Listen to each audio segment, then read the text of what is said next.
আজকের গল্পটা মানুষরূপী এক জানোয়ার আর সাইকোর গল্প, যে জুস বানানোর মেশিনে মানুষদের ফেলে একদম জুস বানিয়ে হত্যা করত। এতে তাদের হাড্ডি মাংসের কোনো অস্তিত্ব থাকতো না। এভাবে একের পর এক মার্ডার করতে করতে পুলিশ স্টেশনে তার নামে শত শত ফাইল জমা হয়ে যায়। এমনকি মার্ডারের কেসের ফাইল রাখার জন্য পুলিশদের আলাদা একটি বুক শেলফ বানাতে হয়। টবি যে কতটা ভয়ঙ্কর আর সাইকো তা আপনার ধারণারও বাইরে। এরই মধ্যে টবির মেয়েকে রেপ করে কুখ্যাত এক সন্ত্রাসী, যার বদলা নিতে টবি আরো ভয়ঙ্কর রূপে ফিরে আসে। পুলিশ যখন এসবের তদন্তে নামে বেরিয়ে আসে টবির ছোটবেলা থেকে এই পর্যন্ত তার জীবনে ঘটে যাওয়া সকল অন্যায়ের কথা। তার জীবনে এমন কিছু ঘটেছে যা তাকে এসব করতে বাধ্য করছে। কিন্তু এতগুলো খুন করার পর তার শেষ পরিণতি কি হয়? সে কি আবার নতুন করে তার জীবন শুরু করতে পারবে, নাকি প্রকৃতির নিয়মে তাকে পাপের শাস্তি ভোগ করতে হবে? বলছিলাম রিসেন্টলি মুক্তি পাওয়া সারা জাগানো মুভি টবির কথা। তার আগে যারা আমার ভিডিও দেখছেন অথচ চ্যানেলটি সাবস্ক্রাইব করেননি, তারা জলদি জলদি সাবস্ক্রাইব করে ফেলুন। মুভি শুরু হয় কানাডার কোনো এক গ্রামকে দেখিয়ে। গ্রামের সবাই মিলে এখানে এক ধরনের পুজো আয়োজন করেছে, অনেকটা কান্তারা মুভির মতো, যেখানে আমরা দেখেছিলাম বছরে একবার করে ছাগলের বলি দিয়ে এই পুজো হয়, যেখানে তাদের দেবী একজনের উপর ভর করত। এইখানেও তেমনি দেবী এই লোকটার উপর ভর করেছে, আর তারা বলি দেওয়ার জন্য একটা ছাগলও রেডি করে রেখেছিল। এইখানে উপস্থিত ছিল আনন্দ নামে এই লোকটি, যাকে দেখে বোঝাই যাচ্ছিল সে গ্রামের উচ্চ পর্যায়ের কোনো কিছু হবে আর কি। তো সে দেবী যার উপর ভর করেছে তাকে জিজ্ঞাসা করে সবকিছু ঠিকঠাক আছে তো? দেবী বলেন না, তোমরা বলি দেওয়ার জন্য যে ছাগল এনেছিলে সেইটা আর সেখানে নেই। আনন্দ বলে এই কি বলছেন, ছাগল তো জায়গা মতোই আছে। দেবী বলেন না, আমার ধারণা কখনো ভুল হতে পারে না। এটা শুনে আনন্দ তার এক লোককে পাঠায় ছাগল জায়গা মতো আছে কিনা এটা দেখার জন্য। লোকটি গিয়ে দেখে ছাগল তার জায়গা মতোই আছে। এদিকে দেবী বলছিল যদি আমার ধারণা সঠিক হয় তাহলে ছাগলটি সেখান থেকে পালিয়ে গেছে, আর যাকে তোমরা দেখতে পাচ্ছ সে কোনো ছাগল নয়, কোনো খারাপ শক্তি ছাগলের রূপ নিয়ে এখানে এসেছে।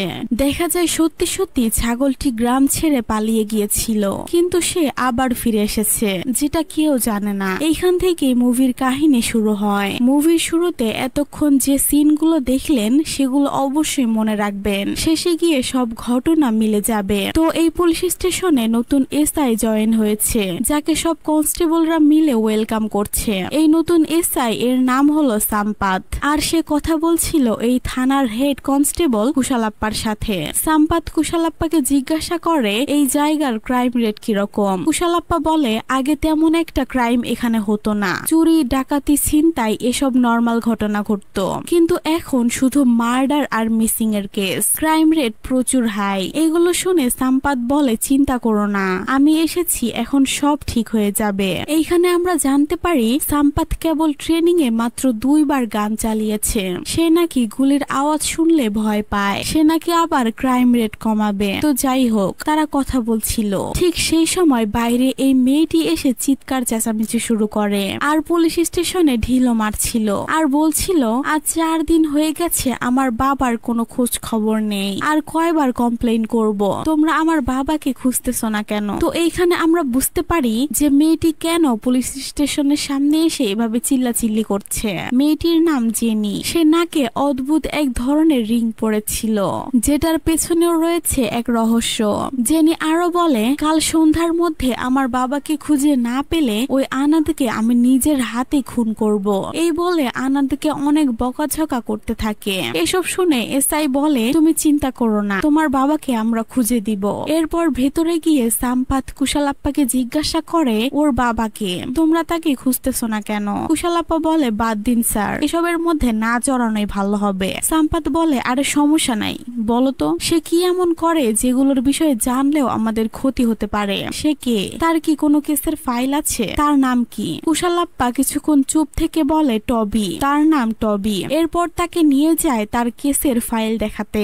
এই ঘরে তাদের কেসের নানা রকম ফাইলপত্র রাখা হয়। দেখা যায় টবির নামে শুধু একটা ফাইল নয়, অসংখ্য ফাইল জমা রয়েছে তার নামে, যার জন্য পুরো একটা বুক শেলফ লেগেছে। অর্থাৎ সে যে কতগুলো ক্রাইম করেছে হিসাব ছাড়া। একের পর এক মার্ডার, মিসিং এর সকল কেস তার নামে রয়েছে, যেগুলো শুনে নতুন এসআই একদম অবাক হয়ে যায় যে এক মাঝবয়সী লোক কিভাবে এতগুলো মানুষকে হত্যা করলো। এরপর তারা যায় ফাদারের কাছে, যে আশ্রমে টবি ছোট থেকে বড় হয়েছে। ফাদার বলা শুরু করে, এই মানুষরূপী জানোয়ারকে আমরা আশ্রয় দিয়ে সবচেয়ে বড় ভুল করেছি। একদিন ক্রিসমাসের সময় আমি সব বাচ্চাদের একটা করে গিফট দিচ্ছিলাম। সবাই গিফট নিতে আসলেও টবি গিফট নিতে আসে না। সে জন্মগত বোবা, আর ছোট থেকে তার ব্যবহার কেমন যেন অদ্ভুত। তার ভেতরে ঘটে যায় আরেক দুর্ঘটনা। টবি আগে যে আশ্রমে থাকতো সেখানে দায়িত্বে থাকা একজন লোক ছোট বাচ্চাদের ফিজিক্যালি অ্যাবিউজ করত। যখন সে সেটা টবির সাথে করতে যায়, টবি তাকে মারতে মারতে আধমরা করে দেয়। সেই দিন থেকে তার ব্যবহার আজব হয়ে গেছে। ফাদার তার কাছে গিয়ে তাকে জড়িয়ে ধরে, আর টবি অবাক হয়ে যায়, কারণ এর আগে কেউ তাকে এতটা আদর করে জড়িয়ে ধরেনি। সে বোবা বলে এতদিন কেউ তার নামও জানতো না। তাই ফাদার তাকে একটা নাম দেয়, আর তা হলো টবি। টবি নিজের নাম হাতে লিখিয়ে নেয়, আর সাথে ফাদারের নামও লিখে নেয়, কারণ সে ফাদারকে নিজের বাবার মতোই মনে করছিল। হাতে তার লেখা নামটি সে সবাইকে দেখায় যে আজ থেকে তার নাম টবি। ফাদারের থেকে এত আদর আর ভালোবাসা পেয়েও সে বদলায় না। সব সময় মারপিট, হাত পা ভাঙা, রক্ত, এসব যেন তার নিত্যদিনের অভ্যাসে পরিণত হয়েছে। এই জন্য তাকে জেলেও যেতে হয়। জেলেই টবি বড় হয়। বেশ কিছু বছর পর সে জেল থেকে ছাড়া পায়। এদিকে চার্চে ফাদারের সাথে কয়েকজন দেখা করতে আসে, আর তাদের মধ্যে একজনের দাদি এই জমিটা চার্চে দান করে দিয়েছিল।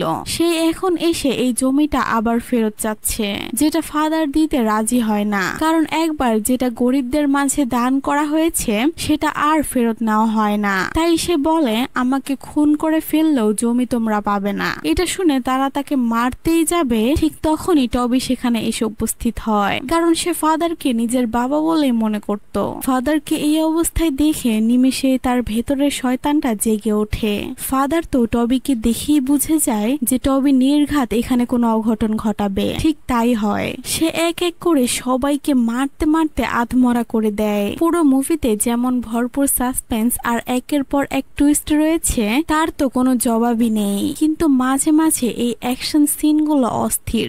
একটার পর একটা সবাইকে মারতে মারতে এমন অবস্থা করে দেয় যে সবাই ভয়ে সেখান থেকে পালিয়ে যায়। ফলে চার্চের জমিটাও আর তাদের দিতে হয় না, আর ফাদারও বেঁচে যায়। আর যেহেতু টবির কোথাও যাওয়ার জায়গা ছিল না, তাই ফাদার তাকে এখানেই থাকতে বলে। টবিকে চার্চে আশ্রয় দেওয়ার পর ফাদার পড়ে যায় আরেক বিপদে, কারণ দিনের পর দিন তার দুষ্টামি বেড়েই যাচ্ছিল।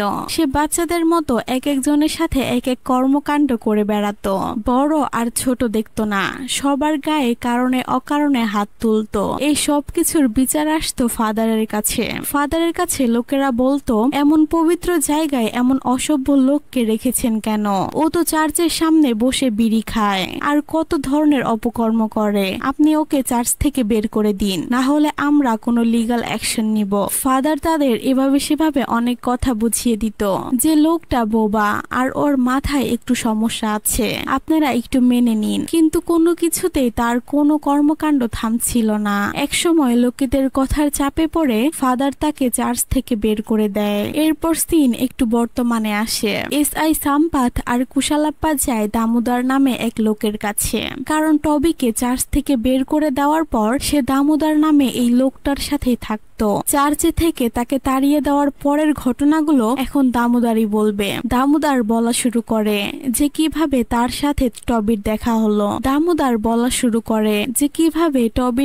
তার দেখা হলো। সিন আবার অতীতে যায়। এই দামোদরের একটা অভ্যাস ছিল, সে রাতের বেলা মাছ ধরতে যেত। তো একদিন রাতের বেলা মাছ ধরতে গেলে সে পাশে টবিকে দেখতে পায়। টবি তো বোবা, কথা বলতে পারে না, তাই দামোদর তাকে তার নাম জিজ্ঞাসা করলে সে হাত বাড়িয়ে তার নাম দেখায় যে তার নাম টবি। তো দামোদর তাকে জিজ্ঞাসা করে যে তুমি কোথায় থাকো? টবি ইশারায় জানায় যে তার কোনো বাড়ি ঘর নেই, তার খাবার দাবার কি করবে, কোথায় যাবে সে কিছুই জানে না। সে আগে একটা চার্চে থাকতো।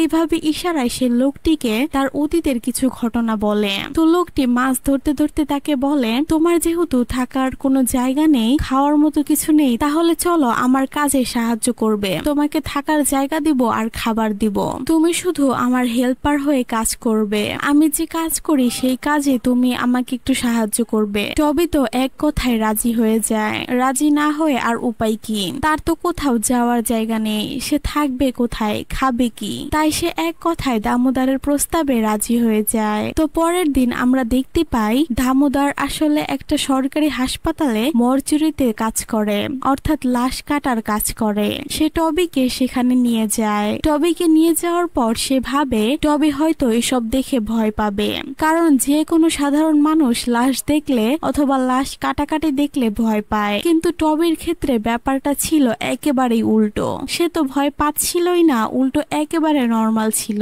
যেটা দেখে দামোদর অনেকটা অবাক হয় আর বুঝতে পারে এই টবি সাধারণ কোনো মানুষ না। টবি আরো উৎসাহিত হয়ে তাকে জিজ্ঞাসা করে কাজ কিভাবে করব। এরপর দামোদর তাকে শিখিয়ে দেয় যে লাশ কিভাবে কাটতে হবে। এরপর টবি একাই লাশ কেটে তাকে দেখিয়ে দেয়। এরপর থেকেই টবি সেই মরচুরিতেই থাকা শুরু করে। এখন থেকে টবি এই কাজই করে আর সে তাকে খাবার দেয়। একদিন রাতে তারা আবার মাছ ধরতে যায়। তারা কথা বলার সময় হঠাৎ পাশে থেকে এক বাচ্চার কান্নার আওয়াজ শুনতে পায়। দামোদর গিয়ে দেখে এক সদ্য জন্ম নেওয়া বাচ্চাকে কেউ রেখে চলে গেছে। টবি তো মাছ ধরায় ব্যস্ত, তাই দামোদর ভয় পেয়ে গ্রামের সবাইকে ডাক দেয়। এদিকে আমরা দেখি টবি মাছ ধরতে ধরতে একদম পানিতেই নেমে পড়েছে আর সে হঠাৎ করে এক ধরনের বড় চুরির মতো নাকফুল পায়, যেটা দেখে সে কিছুটা অবাক হয়। দামোদর আসছে না দেখে টবি দেখতে যায় যে কি হয়েছে। টবি এসে দেখে এই অবস্থা, সবাই বাচ্চাটার থেকে দূরে দাঁড়িয়ে আছে, সবাই বাচ্চাটাকে দেখে ভয় পাচ্ছে, কিন্তু সে নির্দ্বিধায় বাচ্চাটির কাছে গিয়ে তাকে কোলে নিয়ে সেখান থেকে চলে যায়। সে সিদ্ধান্ত নেয় বাচ্চাটিকে সে লালন পালন করবে, কিন্তু বাচ্চাকে কিভাবে খাওয়াবে, কি খাওয়াবে, কিভাবে গোসল করাবে, কিভাবে রাখবে সে তো কিছুই জানতো না। তাকে এই অবস্থা দেখে একটা নার্স এসে তাকে সাহায্য করে। সেই নার্সটা তাকে শিখিয়ে দেয় যে কিভাবে বাচ্চাকে খাওয়াতে হবে, গোসল করাতে হবে আর ঘুম পাড়াতে হবে। তবে সেই অনুযায়ী বাচ্চাকে দেখাশোনা করে। তাদের থাকার তো কোনো জায়গা ছিল না, তাই টবি মরচুরিতে এক জায়গা করে তাকে সেখানে রাখতো। তারা একসাথে থাকতো। সেই বাচ্চাটি ছিল একটি মেয়ে। টবি বাচ্চাটিকে ফাদারের কাছে নিয়ে যায় তার নামকরণ করার জন্য। ফাদার তার নাম রাখে জেনি। এখন থেকে এই বাচ্চার নাম জেনি। এইভাবেই জেনি আস্তে আস্তে বড় হয়। কিছু বছর পর টবি তাকে স্কুলে ভর্তি করাতে নিয়ে যায়। স্বাভাবিকভাবে প্রিন্সিপাল তাকে তার মার নাম জিজ্ঞাসা করে, কিন্তু সে তো তার মার নাম জানে না। টবি বলে যে আমি ওর বাবা, বাবার জায়গায় আমার নামটা বসিয়ে দিন, আর ওর মাকে তা আমি জানি না। এটা শুনে প্রিন্সিপাল তো অবাক হয়ে যায়, কিন্তু অবশেষে তাকে এই স্কুলে ভর্তি করায়। জেনি এখন প্রতিদিন স্কুলে যায়। ধীরে ধীরে সে অনেক কিছু শিখছে। বেশ কিছুদিন পর জেনি তার বাবার হাতে তার নামটা নিজের হাতে লিখে দেয়। টবি খুশিতে যেন পাগল হয়ে যায়। সে সবাইকে লাফাতে লাফাতে দেখাচ্ছিল যে তার মেয়ে তার নাম লিখে দিয়েছে। এটা শুনে সবাই তাকে বলে, তাহলে এই খুশিতে আমাদের একটু ড্রিঙ্ক করা, আজকে সবার ড্রিঙ্কের টাকা আমি দিব, সবাই ইচ্ছা মতো খাও। এটা শুনে সবাই অনেক খুশি হয়ে যায়, কিন্তু দোকানদার বলে তোমার আগের অনেক দেনা পাওনা আছে, আগে সেগুলো পরিশোধ করো, তারপরে সবাইকে দিব। এটা শুনে টবির মন খারাপ হয়ে যায়, কারণ তার কাছে তো একটা টাকাও নেই, আর সে মাঝে মধ্যে এখানে এসে ড্রিঙ্ক করে যেত, কিন্তু একটা টাকাও দিত না। দোকানদার সেই টাকাগুলোর হিসাব লিখে রেখেছে, তাই আজকে সে কাউকেই ড্রিঙ্ক দেয় না। দোকানে ড্রিঙ্ক না পেয়ে তারা সিদ্ধান্ত নেয় বাসায় তারা ড্রিঙ্ক বানাবে। তাই সব রেডি করে তারা চুলায় কি যেন বসিয়ে দেয়, আমি তো নিজেও জানি না, আমি তো আর কখনো ড্রিঙ্ক বানাই নাই বা দেখি নাই। তো যাই হোক, তারা ড্রিঙ্ক বানানোর সবকিছু রেডি করে চুলায় বসিয়ে দিয়ে পাশে বসেছিল। ড্রিঙ্ক তো রেডি হয় না, উল্টো কিছুক্ষণ পর একটা ছোটখাটো ব্লাস্ট হয় আর তাদের পুলিশ ধরে নিয়ে যায়। পুলিশ তাদের জিজ্ঞাসা করে, কিরে তোরা ওখানে কিসের ব্লাস্ট করলি, কোনো বোমা টোমা বানাচ্ছিলি নাকি? এটা শুনে দামোদর বলে, না স্যার, আমরা তো মানুষের উপকার করছিলাম। পুলিশ বলে, কিসের উপকার? আমরা ড্রিঙ্ক বানাচ্ছিলাম স্যার। এগুলো কথা বলার মাঝখানে হঠাৎ করে এই মেয়ের এন্ট্রি হয়। এই মেয়ের নাম সাবিত্রী। পুলিশ তাকে অ্যারেস্ট করেছে কারণ সে একজন প্রস্টিটিউট। কিন্তু প্রথম দেখাই টবি তাকে ভালোবেসে ফেলে। টবির কোনো আইডিয়াও নেই যে সাবিত্রী কি কাজ করে। তো কিছুক্ষণ পর পুলিশ স্টেশন থেকে তাদের ছেড়ে দেওয়া হয়। কিন্তু বাসায় এসেও টবি কোনোভাবেই তার কথা ভুলতে পারছিল না। সে মুচকি মুচকি হাসছিল। জেনি তার পাশেই শুয়েছিল। সে তো তার বাবার এই অবস্থা দেখে ব্যাপারটা বুঝতে পারে। তাই সে তার বাবাকে বলে, এখন ঘুমিয়ে পড়ো, কালকে সকালে আমরা সেই মেয়েটির সাথে দেখা করব আর বলবো তুমি তাকে পছন্দ করো। তার বাবাও আর কিছু না ভেবে ঘুমিয়ে পড়ে। আর তারা পরের দিন সকালে বেরিয়ে পড়ে সাবিত্রীর সাথে দেখা করার জন্য। জেনি একটা কাগজে আই লাইক ইউ লিখে টবিকে বলে এটা সাবিত্রীকে দিতে। কিন্তু টবি রাজি ছিল না, কারণ সে খুবই লজ্জা পাচ্ছিল। তাই জেনি বিরক্ত হয়ে নিজেই যায় কাগজটা দিতে। কাগজ দেওয়ার পর সে জানায় যে তার বাবা তাকে পছন্দ করে। এইটা বলে জেনি পিছনে তাকিয়ে দেখে তার বাবা সেখানে নেই। আসলে টবি এতটাই লজ্জা পেয়েছে যে সে সেখান থেকে চলে গেছে। তো সাবিত্রী জেনিকে বলে যে সত্যি যদি সে আমাকে ভালোবাসে তাহলে আমার সাথে আলাদা দেখা করতে বলো, আমি সরাসরি ওনার সাথে কথা বলবো। এটা শুনে জেনি সেখান থেকে চলে যায়। পরের দিন তারা আবার সাবিত্রীর সাথে দেখা করে। সাবিত্রী টবিকে বলে, তুমি যে আমাকে পছন্দ করো, তুমি কি জানো যে আমি কি করি? আমি আসলে দেহ ব্যবসা করি। আমার শরীর বিক্রি করে আমি আমার পেট চালাই। এই অবস্থায় আমি কাউকে বিয়ে করে সংসার করতে পারবো না। তুমি চাইলে আমরা বন্ধু হতে পারি, এর থেকে বেশি কিছু হওয়া আমার পক্ষে সম্ভব না। এটা শুনে টবি এক কথায় রাজি হয়ে যায়, কারণ ভালোবাসার মানুষের থেকে একেবারে দূরে থাকার চেয়ে ভালো বন্ধু হয়ে পাশে থাকা। এরপর থেকে তারা একসাথে অনেক সময় কাটায়। তারা তিনজন একসাথে ঘুরতে যায়, একসাথে খাওয়া দাওয়া করে, আরো অনেক কিছু। ধীরে ধীরে তাদের বন্ধুত্ব আরো গভীর হয়। তবে যতক্ষণ তার সাথে থাকে হাসি খুশি থাকে, কিন্তু যখনই অন্য কোনো ছেলের সাথে তাকে দেখে তার মন একদম খারাপ হয়ে যায়। সে চুপচাপ থাকে, কারোর সাথে ইশারায় কোনো কথা বলে না। সাবিত্রী বুঝতে পারে যে টবি কেন তার উপর রাগ করেছে। তাই সাবিত্রী তাকে বলে, আমি তো তোমাকে আগেই বলেছিলাম যে আমি কি কাজ করি, তুমি তো জেনে শুনে আমার সাথে বন্ধুত্ব করেছিলে, তাহলে এখন এরকম করছো কেন?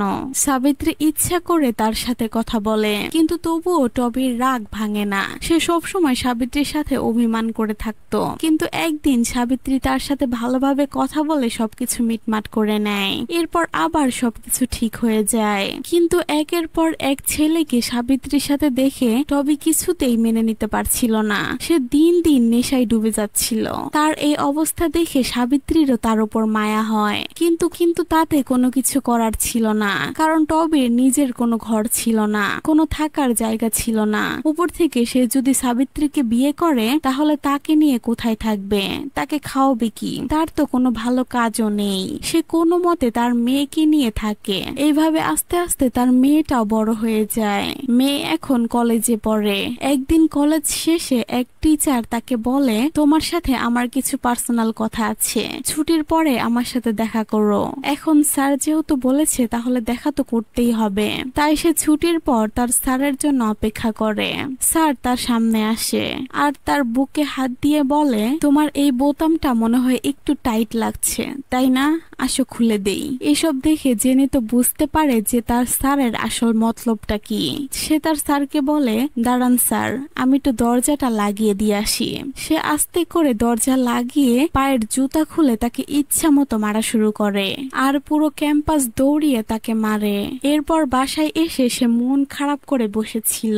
সাবিত্রী এসে তাকে সান্ত্বনা দেয় আর বলে, মেয়েদের জীবনে কখনো না কখনো এসব পরিস্থিতির সম্মুখীন হতে হয়। তুমি টবিকে কিছু বলো না, ও আবার উল্টাপাল্টা কি না কি করে বসে, ওর তো কাজের কোনো ঠিক ঠিকানা নেই। এটা শুনে জেনি সিদ্ধান্ত নেয় টবিকে সে কিছুই বলবে না, কারণ টবি স্কুলে আবার উল্টাপাল্টা কোনো কিছু করলে তাকে কলেজ থেকে বের করে দিতে পারে।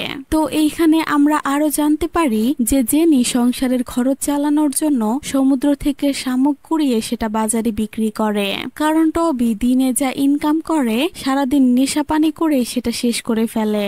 এইভাবে সেদিন নেশা করে সে সাবিত্রীর কাছে যায়। সাবিত্রী তো তাকে দেখে একদম রেগে যায় আর তার ওপর পানি ঢেলে দেয় আর বলে, সারাদিন কোথায় নেশা করে পড়ে থাকিস তার তো কোনো ঠিক নেই। তোর মেয়ের দিকে একটু খেয়াল রাখিস, মেয়েটা এখন বড় হয়েছে, কখন কোথায় যায় কি করে তার তো কোনো খোঁজ খবরই রাখিস না।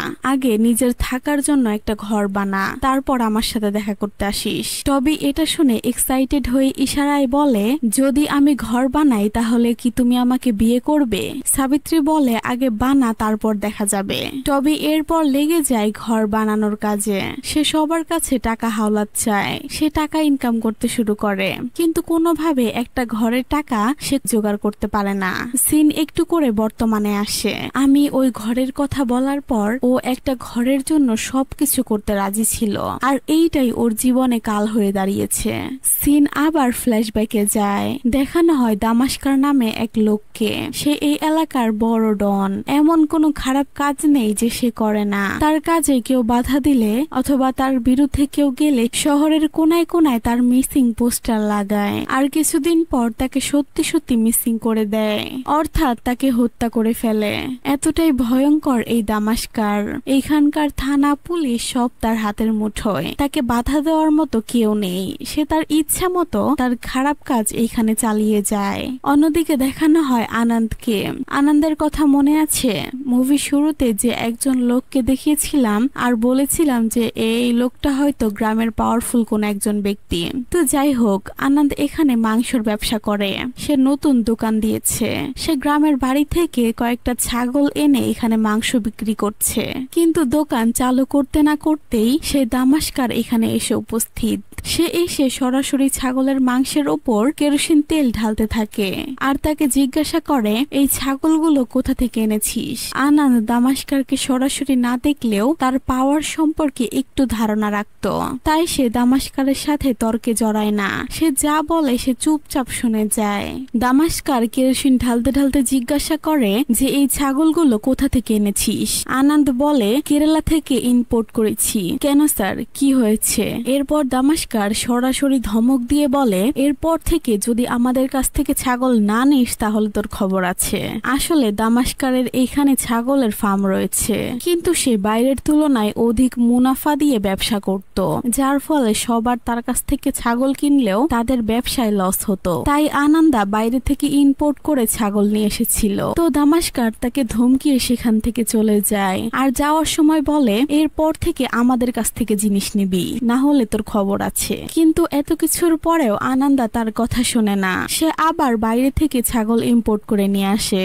আনন্দ রাতের আধারে ছাগল নিয়ে আসে যেন দামাস্কার টের না পায়, কিন্তু কোনোভাবে দামাস্কার এই খবরটা পেয়ে যায়, কিন্তু সে তখন তাকে কিছু বলে না, চুপচাপ সেখান থেকে চলে যায়। কিন্তু পরের দিন থেকে দামাস্কারের লোকেরা এলাকায় আনন্দের মিসিং পোস্টার লাগাতে শুরু করে, অর্থাৎ এখানে বোঝাই যাচ্ছিল যে কয়দিন পরে তারা আনন্দকে মেরে ফেলবে। তাই আনন্দরা ভয়ে বনে জঙ্গলে লুকিয়ে বেড়াচ্ছিল। আনন্দের দুই সাথীর মধ্যে একজন বলে, আমাদের পথের কাটা এই দামাস্কার, যদি ওকে শেষ করে দেওয়া যায় তাহলে আমাদের আর কোনো সমস্যা নেই, আমরা নির্দ্বিধায় এখানে ব্যবসা করতে পারবো।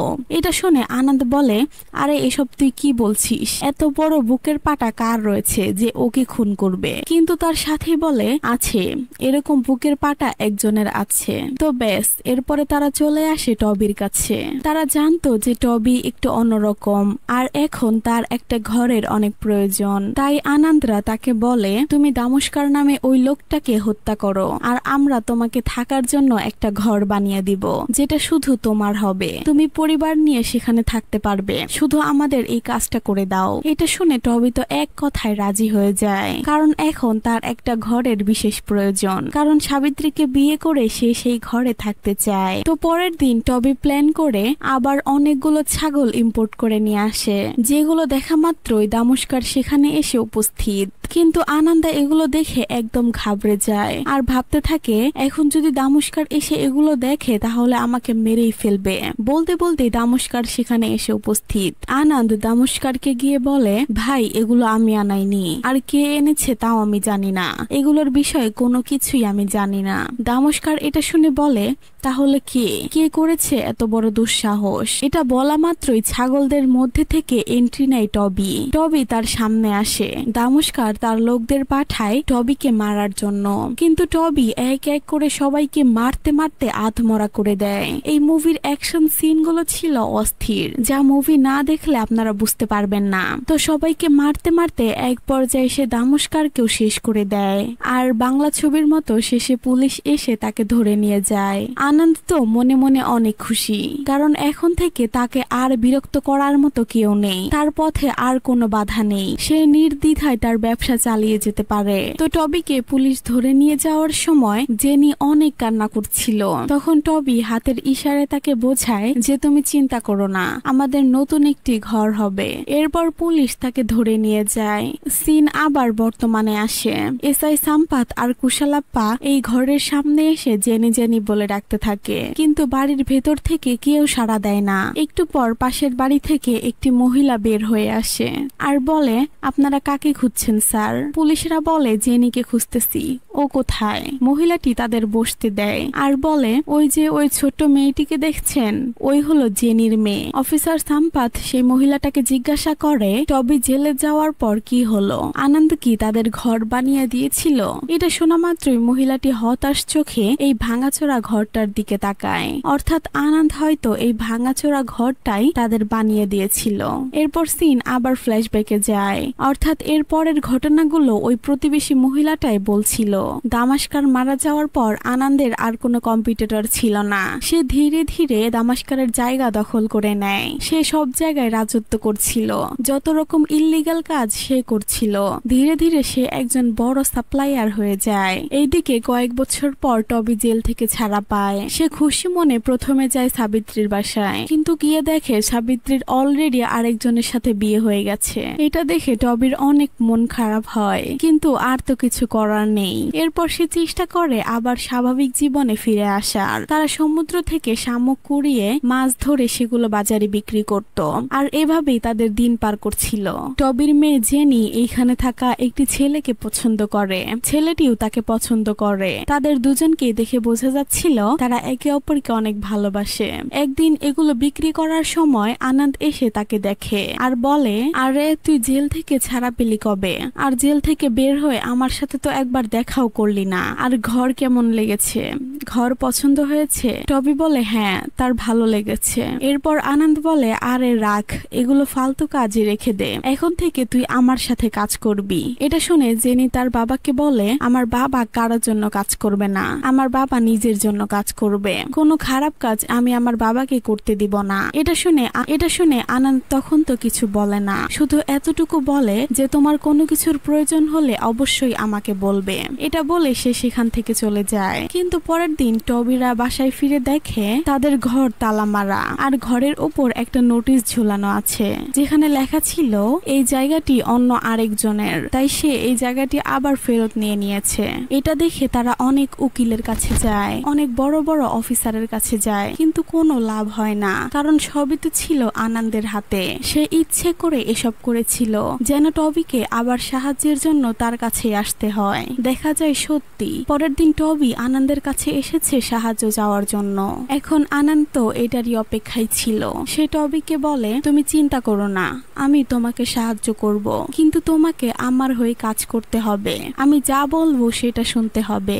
এখন টবির তো একটা থাকার ঘরের খুবই প্রয়োজন, তাই সে আর কোনো উপায় না পেয়ে আনন্দের প্রস্তাবে রাজি হয়ে যায়। আনন্দ তাকে আলাদা একটি ঘরে নিয়ে যায় আর একটা জুস বানানোর মেশিন দেখিয়ে বলে, এইটা আখের জুস বানানোর মেশিন, এইখানে খুব সুন্দর আখের জুস তৈরি করা যায়, কিন্তু এইটা আমি আখের জুস বানানোর জন্য ঘরে আনিনি, এইখানে আমার প্রত্যেকটা শত্রুকে আমি জুস বানাবো, আর সেই কাজটা করবে তুমি। এইদিকে তুমি তাদের মেশিনে দিবে আর ওইদিকে তারা জুস হয়ে বের হবে, তাদের যেন কোনো হাড্ডি আর মাংসের অস্তিত্ব না থাকে। এভাবে তাদের শরীর থেতলে যাওয়ার পর তাদের মাংস বিশেষগুলো ময়লার মধ্যে ফেলে দিবে। টবিও এতে রাজি হয়ে যায়, কারণ টবি তো ছোট ছোটবেলা থেকেই একটু অন্যরকম। সে বুঝতে পারে না যে ভালো কোনটা আর খারাপ কোনটা। তাকে আনন্দ যা বলেছিল সে সেই অনুযায়ী কাজ করে যায়। আনন্দ একে একে তার সকল শত্রুকে মেরে ফেলছিল আর টবি সেগুলোকে জুস বানিয়ে ময়লার মধ্যে ফেলে দিত। এইভাবে টবি যে একের পর এক কতগুলো খুন করে তার কোনো হিসাব নেই। আর আনন্দ এখন নির্দ্বিধায় তার ব্যবসা চালিয়ে যাচ্ছে। ধীরে ধীরে সে আরো পাওয়ারফুল হয়ে ওঠে। এইবার তো সে নির্বাচনেও দাঁড়িয়ে যায় এবং তার প্রতিপক্ষে যে ছেলেটি দাঁড়িয়েছে আনন্দ টবির মাধ্যমে তাকেও মেরে ফেলে আর তাকে জুস বানিয়ে সেই ময়লার মধ্যে ফেলে দেয়। এরপরে তার আর কোনো কম্পিটিটর থাকে না আর এইভাবে সে নির্বাচনেও জিতে যায়। অন্যদিকে দেখানো হয় জেনিকে। জেনি বিক্রমের সাথে বসে চা খাচ্ছিল। এই বিক্রমকে জেনি পছন্দ করে। বিক্রমও জেনিকে অনেক ভালোবাসে। বিক্রম জেনিকে বলে, তোমার বাবা তো এখন আনন্দের হয়ে কাজ করে। আমার মনে হয় তোমার বাবা কোনো খারাপ কাজ করছে। তুমি খেয়াল করেছো যে এলাকা থেকে কিভাবে একের পর এক মানুষ মিসিং হচ্ছে? আমার তো মনে হয় আনন্দ এগুলো করাচ্ছে তোমার বাবাকে দিয়ে। তোমার বাবাকে আনন্দের থেকে দূরে রাখাটাই বেটার হবে। জেনিও তার কথাটা বুঝতে পারে যে আসলেই হয়তো তার বাবাকে দিয়ে আনন্দ কোনো খারাপ কাজ করিয়ে নিচ্ছে আর সে তার লক্ষ্যে পৌঁছানোর জন্য তার বাবাকে ব্যবহার করছে। আর তাই পরের দিন জেনি আনন্দের বাসায় আসে আর জোরে জোরে তার নাম ধরে চিৎকার করতে থাকে। একটু পর আনন্দ বেরিয়ে আসে আর জেনি তাকে বলে, এই তুই আমার বাবার পিছনে পড়ে আছিস কেন? নিজে তো কিছু করতে পারিস না আর আমার বাবাকে দিয়ে সব করাই নেস। আর কিছু হলে আমার বাবা জেল খাটে। কেন রে, তুই নিজে কিছু করতে পারিস না? এই বলে তার মুখে কতগুলো পয়সা ছুঁড়ে মারে আর বলে, এই টাকার জন্যই তো তুই এসব করছিস তাই না? এই ধর, এই কয়টা টাকা রাখ আর আমার বাবাকে আমার বাবার মতো ছেড়ে দে, আমাদের একটু শান্তিতে বাঁচতে দে, এই ধর। এইভাবে জেনি তাকে অনেক বকাঝকা করে সেখান থেকে চলে যায়। কিন্তু আনন্দ তার উপর ভীষণ রেগে যায়, কিন্তু সে তাকে তখন কিচ্ছু বলে না, শুধু নিচে পড়ে থাকা পয়সাগুলো একটা একটা করে উঠায় আর রুমালে পেঁচিয়ে যত্ন সহকারে রেখে দেয়। সেই দিন রাতে টবি আর জেনি ঘুমিয়েছিল, কিন্তু হঠাৎ করেই পুলিশ এসে কোনো কথা না বলেই টবিকে গ্রেফতার করে নিয়ে যায় আর বলে টবির উপর আগের মিসিং আর মার্ডার কেস ছিল। আমাদের সন্দেহ এখন যে মিসিং হচ্ছে সেগুলোর মধ্যেও টবির হাত রয়েছে। এই বলে পুলিশরা তাকে অ্যারেস্ট করে নিয়ে যায়। টবিকে ধরে নিয়ে যাওয়ার পর টবির বন্ধু দামোদর আনন্দের কাছে যায় আর সাহায্য চায়। আনন্দ এমন একটা ভাব করে যেন সে কিছুই জানে না। সে শুধু বলে, টবির মেয়ে জেনিকে আসতে বলো, আমি ওর সাথে কথা বলবো। কিন্তু জেনি তার সাথে দেখা করতে যায় না। সেদিন রাতে হঠাৎ করে আনন্দ জেনির ঘরে আসে আর সরাসরি ঘরের মধ্যে ঢুকে যায়। আর এরপরে কি হয় সেটা আমাদের দেখানো হয় না, শুধু এতটুকু দেখানো হয় আনন্দ প্রতি রাতে ঠিক একই সময় জেনির ঘরে ঢুকে আর কেউ একজন মাটির ব্যাংকে একটা একটা করে পয়সা ফালায়, অর্থাৎ বারবার এটা রিপিট হতেই থাকে। আনন্দ প্রতি রাতে একই সময় জেনির কাছে যায় আর ব্যাংকে একটা একটা করে পয়সা পড়তেই থাকে। এইভাবে বারবার প্রতি রাতে এটা রিপিট হতে থাকে। এইভাবে কিছুদিন যাওয়ার পর টবি জেল থেকে ছাড়া পায়, কিন্তু তাকে আবার কোনো না কোনো নতুন কেস দিয়ে জেলে ঢুকিয়ে দেওয়া হয়। আর অবশ্যই এই সব কিছু আনন্দাই করছিল। আর ওইদিকে জেনির ব্যাপারটা বারবার রিপিট হতেই থাকে আর পয়সা ফালানোর ব্যাপারটাও। এইভাবে বেশ কয়েক মাস কেটে যায়। টবি আবার জেল থেকে ছাড়া পায় আর এইবার টবি জেল থেকে ছাড়া পেয়ে সরাসরি বাড়িতে চলে আসে। আর বাড়িতে এসে সে মদ খাওয়ার জন্য মাটির ব্যাংকটা ভাঙছিল টাকা বের করার জন্য, কারণ সে ভালো করেই জানতো তার মেয়ে পয়সা জমায় ব্যাংকে। জেনি এটা দেখে ভীষণ রেগে যায় আর তার বাবাকে চিৎকার করতে করতে বলে, নিজে তো ইনকাম করতে পারো না, 2 দিন পর পর জেলে যাও, আর আমি কষ্ট করে যে 2টা টাকা ইনকাম করি, নিজে চলি আর জমাই, সেগুলোর দিকেও তোমার নজর। খবরদার বলছি, ব্যাংকে টাকাগুলো রেখে দাও, খরচ করবে না। আর এইখানে ক্যামেরা জেনির পেটে ফোকাস করলে আমরা দেখতে পারি যে জেনি প্রেগনেন্ট। টবি তো এটা দেখে যেন আকাশ থেকে পড়ে, কারণ জেনির তো এখনো বিয়েই হয়নি, তাহলে সে প্রেগনেন্ট হলো কিভাবে? পরের দিন গ্রামের কিছু মানুষ এর বিচার নিয়ে বসে। তারা সেখানে আনন্দকেও ডেকে নিয়ে আসে আর বিচার তো হবেই, কারণ জেনির তো এখনো বিয়েই হয়নি। আর গ্রামে বিয়ের আগে এভাবে প্রেগনেন্ট যেহেতু হয়েছে সেহেতু জেনিকে অনেক অপমান করা হয় আর আনন্দ তাকে খুঁচিয়ে খুঁচিয়ে অনেক খারাপ কথা বলে, যেটা বিক্রম একদমই সহ্য করতে পারে না, কারণ বিক্রম তো জেনিকে ভালোবাসে। তাই এক পর্যায়ে বিক্রম এসবে বিরক্ত হয়ে বলে দেয় যে জেনির পেটে যে বাচ্চা রয়েছে সেটা তারই বাচ্চা, সেই জেনির পেটের বাচ্চার বাবা, এবং সে জেনিকে বিয়ে করতেও রাজি। সে জেনিকে খুব ভালোবাসে, এমনকি জেনিও তাকে ভালোবাসে। এগুলো শোনা মাত্রই টবি তো রেগে আগুন হয়ে যায়। সে দৌড়ে যায় বিক্রমকে মারতে, কিন্তু জেনি তাকে বাধা দিয়ে বলে বিক্রমকে মারতে হলে আগে আমাকে মারতে হবে। আমি ওকে ভালোবাসি আর ও আমাকে ভালোবাসে, আমরা দুজনে বিয়ে করতে চাই। এটা শুনে টবি হতভম্ব হয়ে যায় আর জেনির ওপর রেগে সেখান থেকে চলে যায়। এরপর গ্রামবাসী সবাই মিলে তাদের দুজনের সম্মতিতেই তাদের বিয়ে দেয় আর তাদের সেই ঘরেই থাকতে বলে। অন্যদিকে টবির দিন কাটছিল খুবই দুঃখে। সে মানুষদের সাথে মারামারি করে দিন পার করে, সারাদিন নেশা করে। তার খাবার দাবারের কোনো ঠিক নেই, কোথায় থাকে না থাকে তার কোনো ঠিকানা নেই। সে নেশা করে এদিক ওদিক পড়ে থেকে তার দিন কেটে যায়। কিছু মাস পর জেনির একটা ফুটফুটে মেয়ে সন্তান হয়। টবি তাদের ওপর এখনো রেগেছিল। সে তাদের দেখলেও তাদের সাথে কথা বলতো না, কিন্তু দিনে একবার হলেও তার নাতিকে দেখতে যেত। লুকিয়ে লুকিয়ে সে তার নাতনিকে দেখে চলে আসতো। এভাবেই কিছু বছর কেটে যায়। জেনির মেয়ে বড় হয়েছে। অন্যদিকে আনন্দা এখন আরো বেশি পাওয়ারফুল হয়ে গিয়েছে। তার অনৈতিক কাজকর্ম আরো বৃদ্ধি পেয়েছে। একদিন এক পুলিশ অফিসার এসে তার কাজে বাধা দেয় আর তাকে বলে আমাকে 50 লাখ টাকা দিতে হবে, আর না হলে তোমাকে কোনো কাজই করতে দিব না। এই এলাকায় তো দূরের কথা, শহরের বাইরেও তোমাকে কোনো কাজ করতে দিব না। কোনো অনৈতিক কাজ করলে আমি তোমাকে অ্যারেস্ট করব। এটা শোনা মাত্রই আনন্দ আর কোনো উপায় না পেয়ে তাকে টাকা দিতে রাজি হয়ে যায়। পরে আনন্দ চিন্তা করে যে আমি এসব ইল্লিগাল কাজ করি, এগুলো ওই অফিসারটা জানলো কিভাবে, তাকে কে এসব জানালো। একটু খোঁজ খবর নেওয়ার পর সে জানতে পারে বিক্রম পুলিশদের এসব জানিয়েছে। বিক্রম হলো জেনির স্বামী। আনন্দ এটা জানা মাত্রই একদম রেগে ফেটে পড়ে আর তার মনে পড়ে টবির কথা। এতদিনে সে তো টবির কথা ভুলেই গিয়েছিল। আর বিক্রমের কথা জানার পর সে সিদ্ধান্ত নেয় টবিকে দিয়ে সে বিক্রমকে খুন করাবে। তাই এরপর সে সোজা চলে যায় টবির কাছে। এসে সে তার ব্রেন ওয়াশ করতে শুরু করে।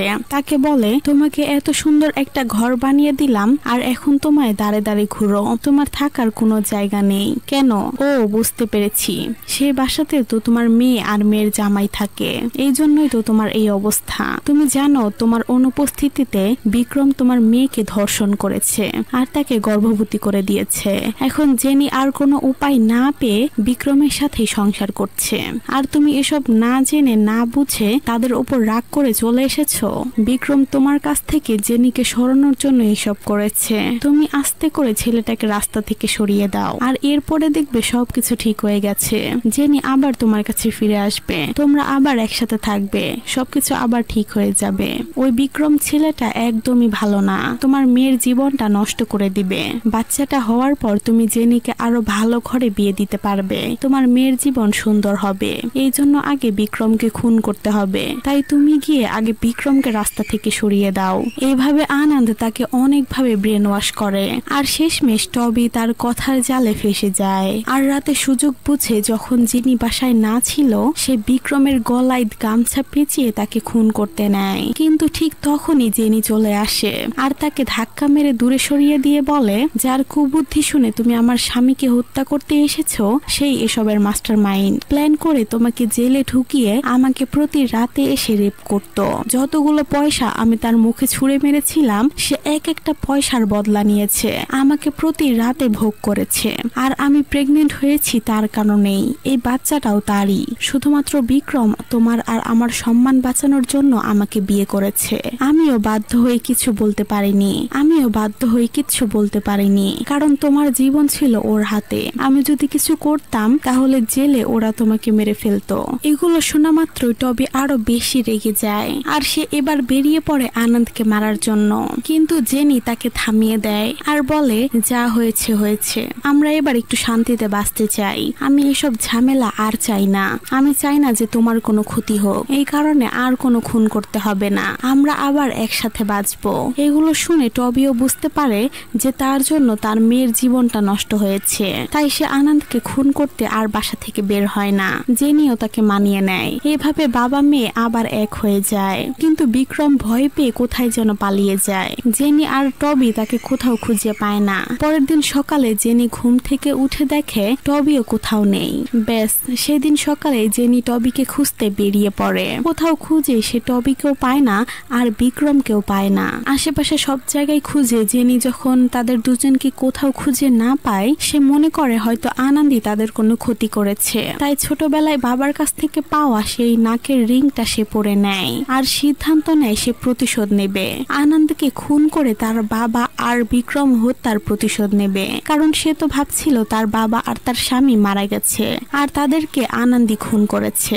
এইভাবেই সে প্রতিশোধ নেওয়ার জন্য বেরিয়ে পড়ে। আর একদিকে সে পুলিশকেও কমপ্লেন দিয়ে রাখে যে তার বাবাকে সে খুঁজে পাচ্ছে না, তাই সে দেবীর নাকের রিং পরে মা কালী রূপে বেরিয়ে পড়ে প্রতিশোধ নেওয়ার জন্য। আর এইভাবে অতীত আর বর্তমান একসাথে মিলে যায়, কারণ আজকে তো জেনি পুলিশ স্টেশনে এসে পুলিশদের সাথে চিল্লাচিল্লি করে গেছে যে তার বাবাকে সে খুঁজে পাচ্ছে না। আর এইসব ঘটনা তারা জানতে পারছিল জেনির প্রতিবেশীর কাছ থেকে। এতক্ষণ পুলিশরা যাদের যাদের কাছ থেকে টবির বিষয়ে জানছিল, শেষে শুধু তাদেরকে একটাই প্রশ্ন করে যে আপনার কি মনে হয় টবি কি ফিরে আসবে? এগুলো শুনে তারা উত্তর দেয় যে হ্যাঁ, টবি অবশ্যই ফিরে আসবে, কারণ টবি সবার থেকে আলাদা, অন্যরকম। সে তার মেয়ের প্রতিশোধ নেওয়ার জন্য অবশ্যই ফিরে আসবে। দেখা যায় সত্যি টবি আর বিক্রম ফিরে এসেছে। টবি বিক্রমকে নিয়ে এক জায়গায় লুকিয়েছিল, কারণ সে জানতে পেরেছিল আনন্দা তাদের দুজনকেই খুন করতে চায়, তাই সে লুকিয়ে গ্রামের বাড়িতে চলে গিয়েছিল। কিন্তু আনন্দা যখন জানতে পারে যে আবার তারা ফিরে এসেছে, সে তাদের লোককে পাঠিয়ে দেয় তাদের দুজনকে খুন করতে। আনন্দের লোকেরা তাদের দুজনকে গিয়ে ইচ্ছা মতো মারে, মারতে মারতে একদম বিক্রমকে মেরেই ফেলে। আর টবিকেও তারা সেই একইভাবে মারছিল, শরীরের কোন জায়গা বাদ রাখছিল না। বিক্রম এক পর্যায়ে মারা যায়, কিন্তু টবিকে হাসপাতালে নিয়ে যাওয়ার পর সে কোনো মতে বেঁচে আছে।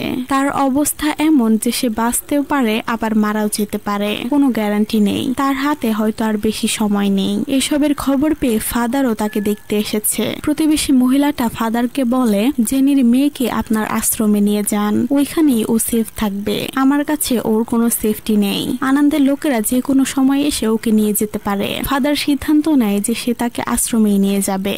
এইদিকে জেনি হাতে চাকু নিয়ে আর নাকে দেবীর নাক ফুল পরে বেরিয়ে পড়ে প্রতিশোধ নিতে। তার পেছনে পেছনে ডক্টরও চলে আসে, যে ডক্টর তার বাবা আর বিক্রমের চিকিৎসা করেছে।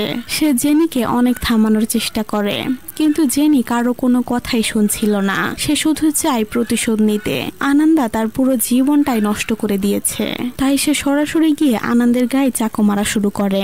আনন্দ নিজেকে বাঁচানোর জন্য জেনিকে দূরে সরিয়ে দেয়। একটু পর আনন্দের লোকেরা এসে জেনিকে চেপে ধরে আর আনন্দ নিজের হাতে জেনিকে খুন করে। এরপর তাকেও ঠিক ওই রকম ভাবে মারা হয় যেই রকম ভাবে টবি অন্য লোকেদের খুন করত।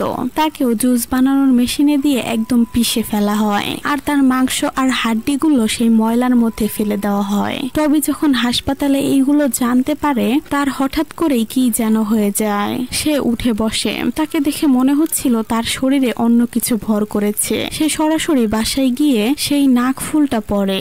আর এরপর সিন চলে যায় একেবারে মুভির শুরুতে, যেখানে আমরা দেখেছিলাম গ্রামের সবাই মিলে একটা উৎসব করছিল, অর্থাৎ একটা পুজোর মতো আর কি, যেখানে দেবী একজনের উপর ভর করে, যেখানে আনন্দা সহ গ্রামের অনেক মানুষ উপস্থিত ছিল। এরপর সেখানে সবাইকে অবাক করে দিয়ে টবি চলে আসে। সাদা ঘোড়ার উপরে সেই নাক ফুলটা পরে সে এন্ট্রি নেয়। এই মুভিতে তার প্রত্যেকটা এন্ট্রি ছিল অস্থির। তাকে দেখে সবাই অবাক হয়ে যায়, কারণ তার তো বাঁচারই কথা না। সে এইভাবে ঘোড়ায় চড়ে কিভাবে এখানে আসলো, এটা দেখে সবাই বুঝে যায় যে হয়তো তার উপর দেবী ভর করেছে। এরপর আর কি, সে নেমে এক এক করে আনন্দের প্রত্যেকটা লোককে খুন করছিল। একজনকে ধরছিল আর মেরে ফেলছিল, একজনকে ধরছিল আর মেরে ফেলছিল। এই মুভির প্রত্যেকটা ফাইট সিন ছিল অস্থির। আমি নিজে বসে এই পুরো মুভিটা দেখেছি। পুরো মুভিতে এক একজনের অ্যাক্টিং যেমন দুর্দান্ত, ফাইট সিনের তো কোনো কথাই নেই। পুরো মুভিটা আমার কাছে অস্থির লেগেছে। আমি হিন্দি ডাবিং এ দেখেছি। এভাবে এক এক করে সে আনন্দের প্রত্যেকটা লোককে মেরে ফেলে। এরপর পালা আসে আনন্দের। দুজনের মধ্যে অনেকক্ষণ মারামারি হয়, আর এক পর্যায়ে টবি দেবীর সেই তলোয়ারটি নিয়ে তার ঘাড় থেকে মাথা পুরো আলাদা করে দেয়, যেটা দেখে সবাই হতভম্ব হয়ে যায়। ঠিক সেই সময় সেখানে পুলিশ এসে উপস্থিত হয়, আর পরিস্থিতি বেগতিক দেখে পুলিশটি সরাসরি তার উপর গুলি চালিয়ে দেয়। আর সেই পুলিশটা এই প্রথম কার উপর গুলি চালিয়েছে, অর্থাৎ ইনকাউন্টার করেছে। আর তার গুলিতেই টবির এখানে মৃত্যু হয়। টবির মৃত্যুর পর জেনির মেয়ে তার কাছে এসে অনেক কান্নাকাটি করে, আর তাকে নিয়ে যায় ফাদার। ফাদার তাকে তার আশ্রমে নিয়ে যায়। এখন থেকে জেনির মেয়ে আশ্রমে বড় হবে। আর এইভাবেই টবির চ্যাপ্টার ক্লোজ হয়ে যায়। মুভিটা আমার কাছে বেশ ভালোই লেগেছে, বিশেষ করে অ্যাকশন সিনগুলো। তো মুভিতে আনন্দ যেমন অনেক অপরাধ করেছে, টবিও কিন্তু অনেক অপরাধ করেছে। এই কারণে তাদের দুজনকেই দুনিয়াতে শাস্তি পেতে হয়েছে। কেউ তার জীবনটা সুন্দরভাবে গড়ে তুলতে পারেনি, সবাইকে তার অপরাধের শাস্তি ভোগ করতে হয়েছে। তো আজকের মতো আমি এখানেই বিদায় নিচ্ছি। হাজির হব নতুন কোনো ভিডিও নিয়ে। আসসালামু আলাইকুম।